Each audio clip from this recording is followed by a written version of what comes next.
So a couple of housekeeping items before I go to the panel for their relationship to the franchise. One, scratch this off your bingo card, take a drink.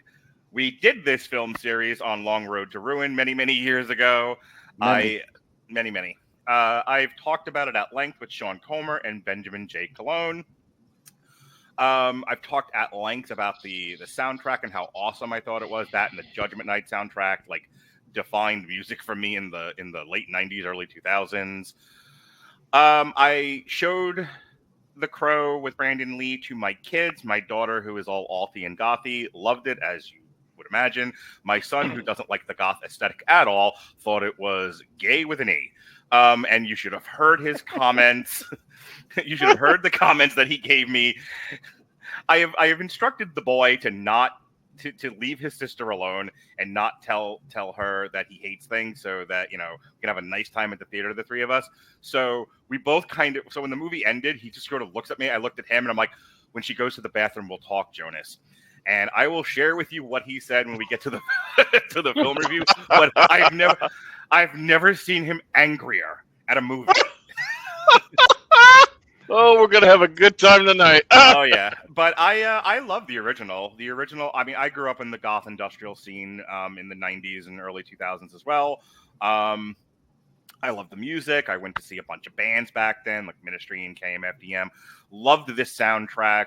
Thought the movie was great, and it was, it should not be touched. It was one of those where I'm like, we did this great the first time. Leave the memories alone, as the late Larry Zonka would say. So with that out of the way, Chae Tate, what is your relationship to this? And I never read the comic book. I know about it now because I've done the podcast on it, but I have never actually read it.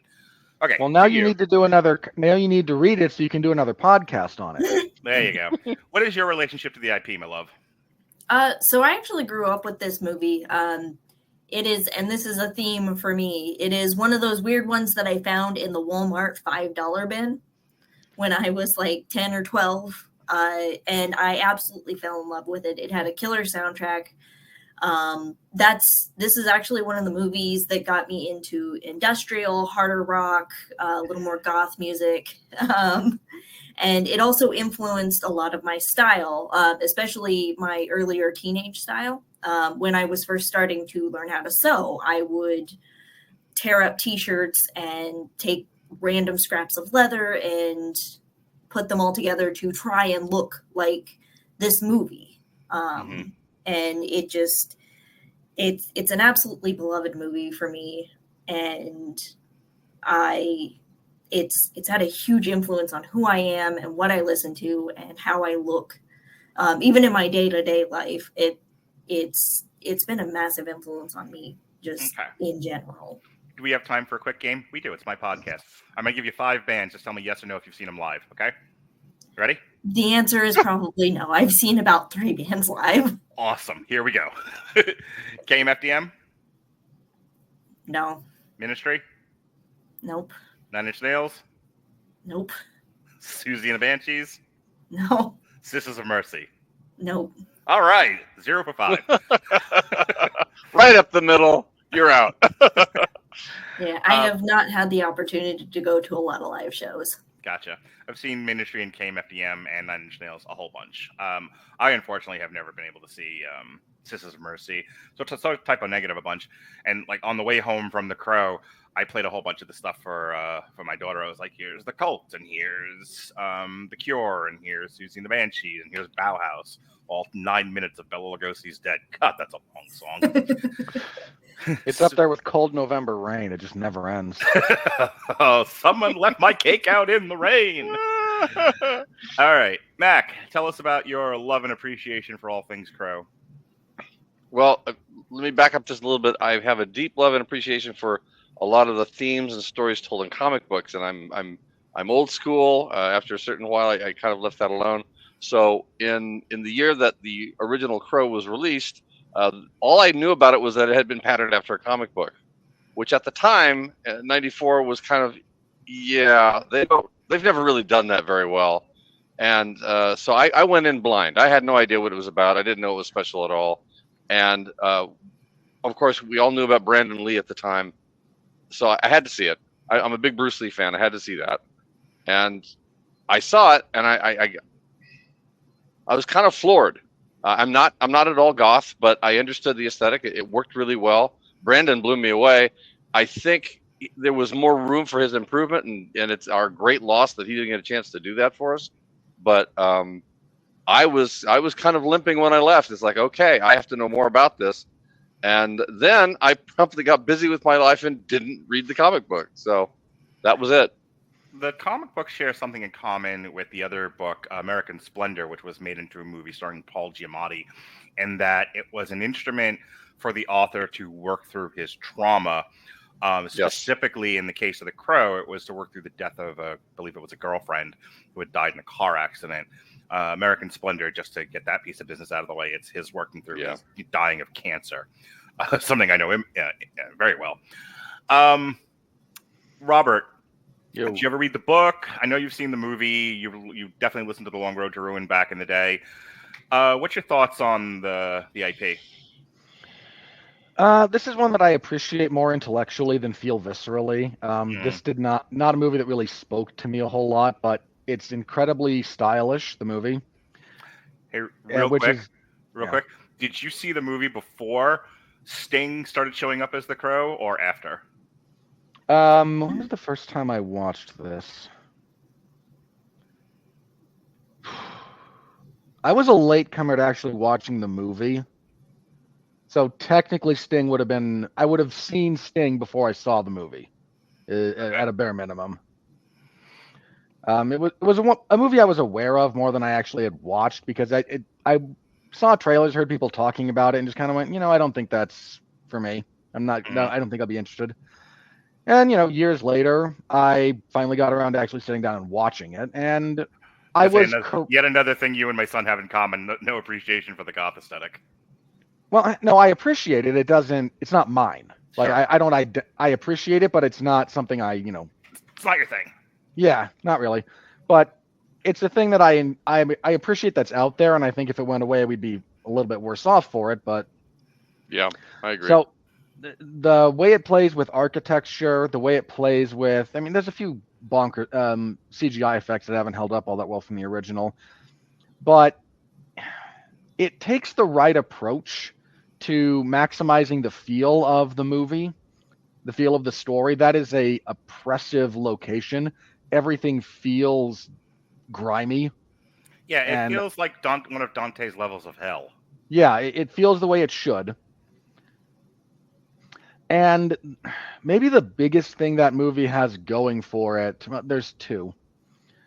One is a willingness to, this is kind of a 90s thing, but a willingness to appreciate, it's not full-on fatalism, but avoiding revisionism.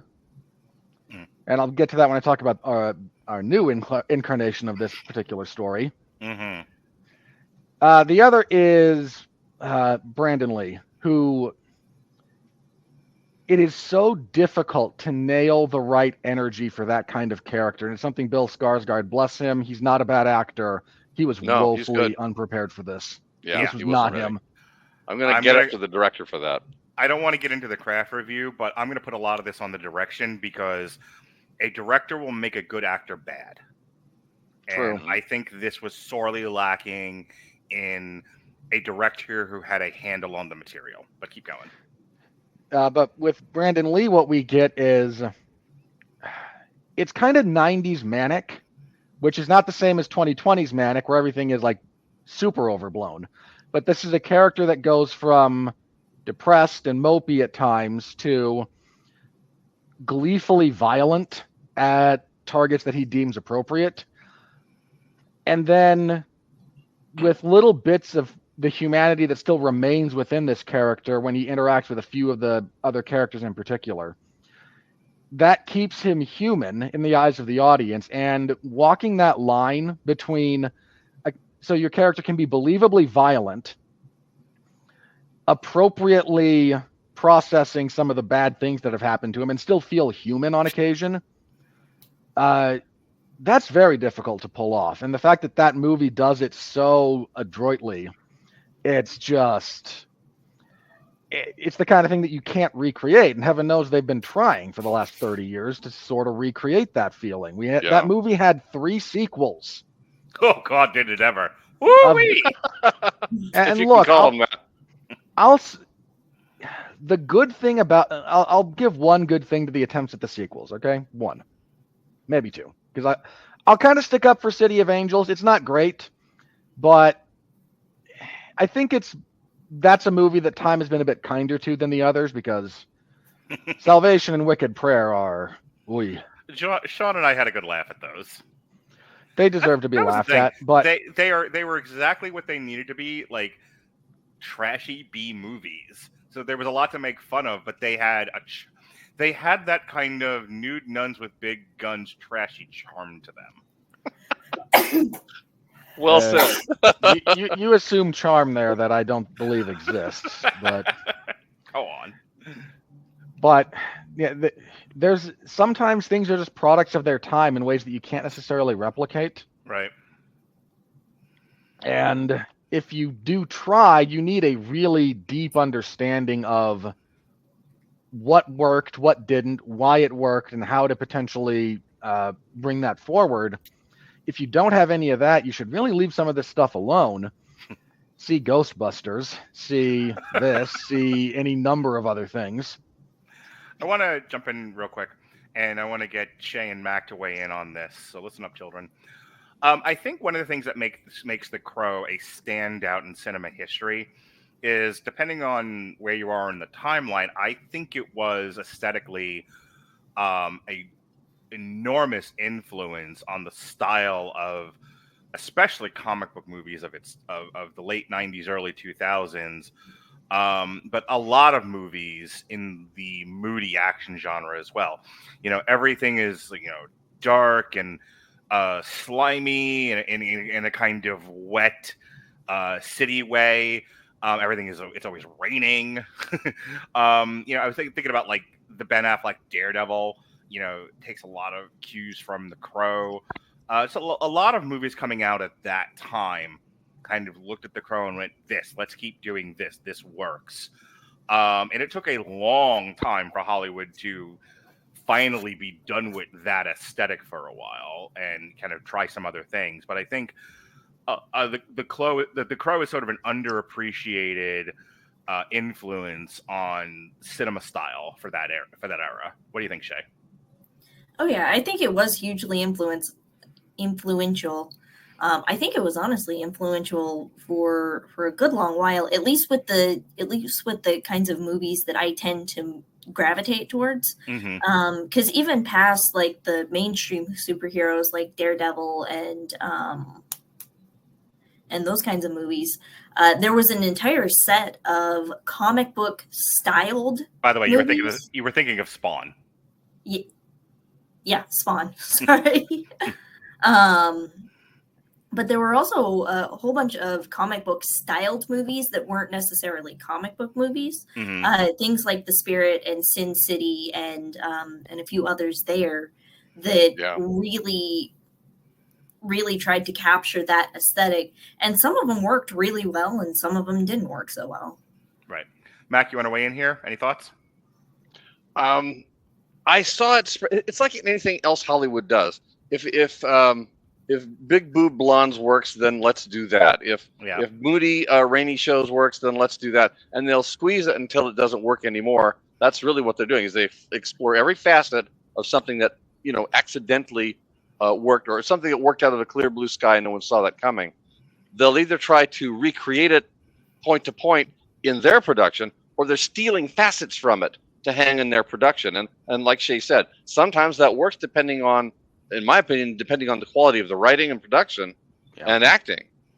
Those would sail on their own, but they're trying to include these aesthetics. So yeah, it colored a lot of things. And honestly, in the broader sense, I don't think it mattered, except that it made it more popular to write darker themes.